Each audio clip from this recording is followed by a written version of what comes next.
Vincenzo Nibali up into third place with that brilliant performance.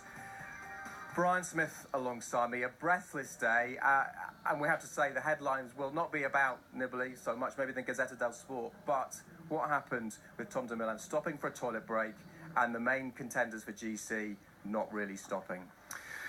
Well, it's such a grey area, and unless you stop the whole race, and I've seen it happening before, in this stage, the Stelvio stage, they put red flags out to neutralise the race. Okay, it caused a bit of confusion, but yeah, they have to look at it. And the thing is, if they'd have stopped, which I think, if he needs the toilet, he goes up to them and says, look, I need to stop. Everybody, the motorbikes put the red flag out.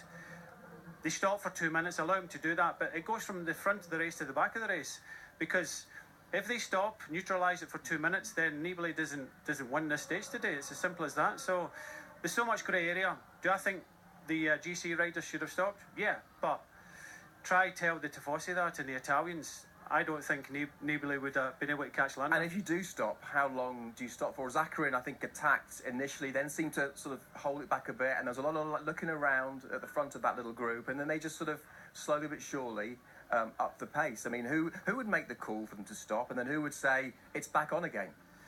That's the case. It's not talked about. Sportsmanship is just an act, and it's not talked about. I think if he'd have went up, he says he was feeling it from the Stelvio.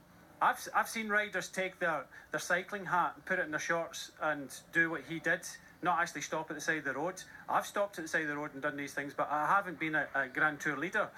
And I think when you get that, you have to try and talk to his rivals and say, I need to stop, and maybe they would have knocked it off. But Lando would have continued on. He would have probably gone over the top of the climb with a minute's lead, and that would have been enough for the win. There was a sense from Juan Antonio Fleischer before the break that Tom Dumoulin wasn't very happy. Juan Antonio has spoken to Dumoulin. Let's hear what he had to say.